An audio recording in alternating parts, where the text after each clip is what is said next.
Friends, welcome back. Thanks for being with us today as we close out the text of 2 Timothy. We are in the late fourth chapter as Paul moves to his kind of final goodbyes. It's interesting. He kind of started some of that. Then he got into a little bit of a moment of praise that we saw yesterday. And today we get into those kind of final greetings and what would probably be called a benediction or a blessing as Paul kind of says goodbye to this congregation. Although, there's not a third Timothy, whether Paul knew that would be the case, whether he understood he was writing his final letter. The early part of chapter 4 makes you a little suspicious that he may have known that, but this is a kind of a parting word, really. So I'll read them for you. It's not going to sound probably like there's a lot here, but there are a couple of interesting things for us to talk about. So verse 19, greet Prisca and Aquila and the household of Onesiphorus. Aristus remained in Corinth. Trophimus I left in Miletus. Do your best to come before winter. Eubulus sends greetings to you, as do Pudens, Linus, Claudia, and all the brothers and sisters. The Lord be with your spirit. Grace be with you. So we read this, and it sounds like a lot of hard-to-pronounce names, and it is, but there are some crossovers here. We know Prisca and Aquila from other books. We know Onesiphorus even from praise in the Timothy's, the letters that we've already seen. There's this very interesting line that has been taken sort of poetically. This is shown up in some historic sermons and some writings. Do your best to come before winter. It's a practical line in this book. It just means try to come soon, try to come before travel gets difficult, try to bring my cloak before I need. But spiritually speaking, philosophically speaking, it has been for people kind of a springboard to use it as a metaphor. What does it mean to come before winter?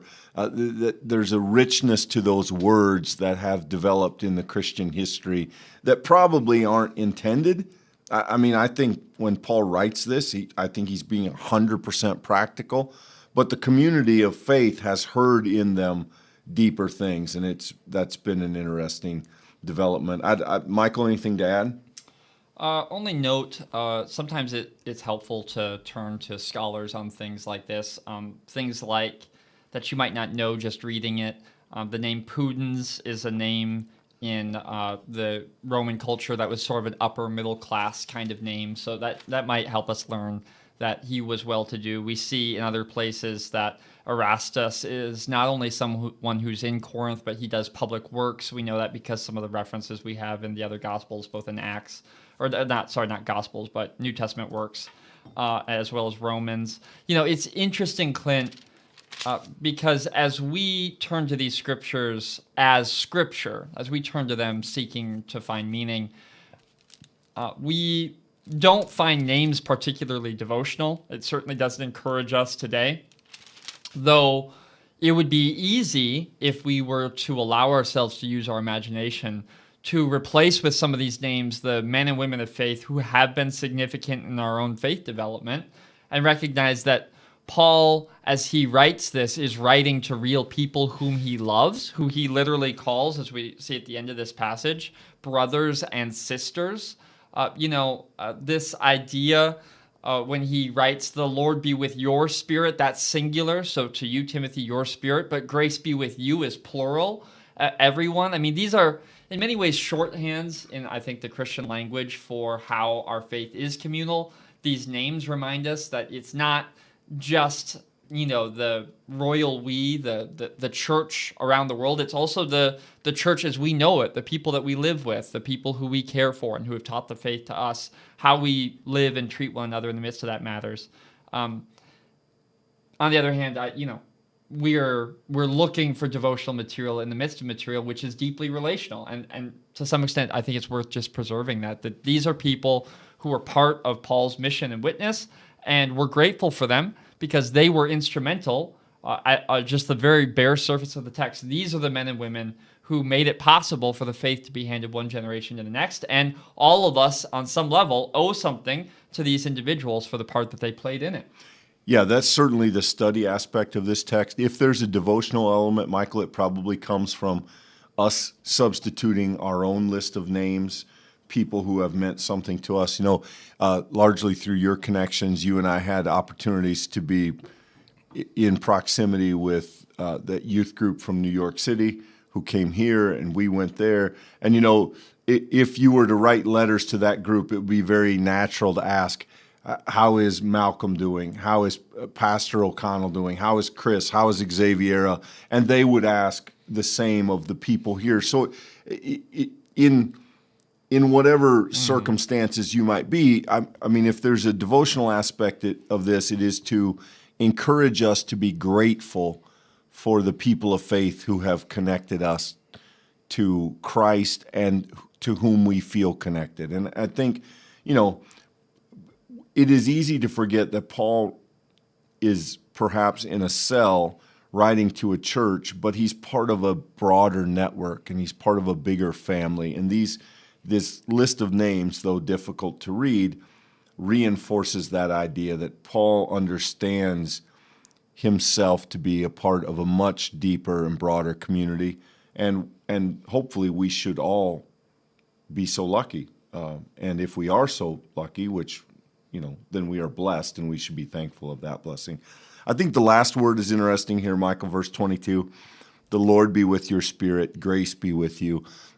That's a very standard kind of way for a letter to end, and it maybe doesn't sound particularly insightful, but do keep in mind, this is an older servant of Christ, a man who has served churches and been an evangelist, who has been persecuted, who has struggled, who has succeeded, and is coming to the end of his career and his life, and he is writing to a much younger person now taking some mantle of leadership in the church, and what he wishes upon him is very interesting. The Lord be with your spirit. In other words, the Lord keep your spirit up.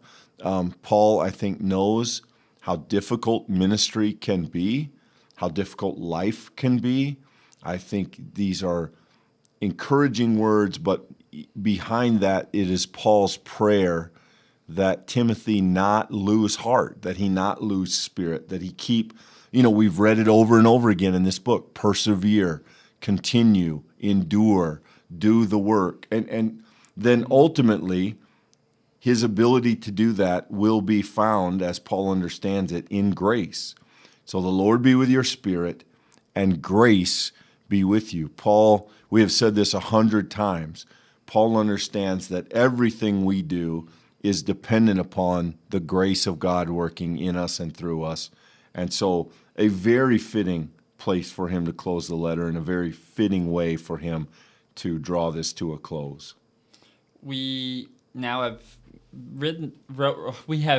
read both the first and the second letters to Timothy, and in both, Paul has very passionately critiqued the opponents. In some cases, he's named them.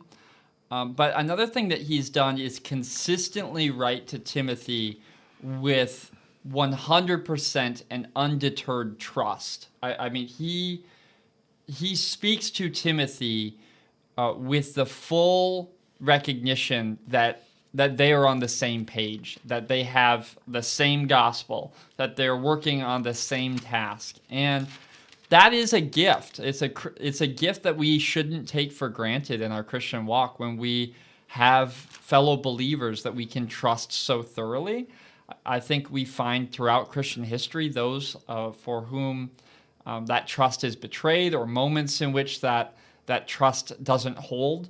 And here to see that sort of passing the baton happen also reflects a kind of humility, a kind of thorough awareness, Clint, of the fact that God works beyond just our one life. For all of the times that people critique Paul of being self-centered or maybe harsh, I think it's worth pausing here at the end of these two letters to remember, yes, there's been some hard words, but it ends with words of real affection. I mean, all of these people that Paul clearly deeply cares for, the person Timothy, who he envisions being the one to carry on the work. Paul clearly does not believe that he's the only one that matters, or that he's some, specially gifted leader that the church will rise or fall upon. He believes in this community. He believes in the leadership of those that will follow him. And that kind of humility, I think, is worth noting. I don't think that's reading into the text. I mean, I think that's clear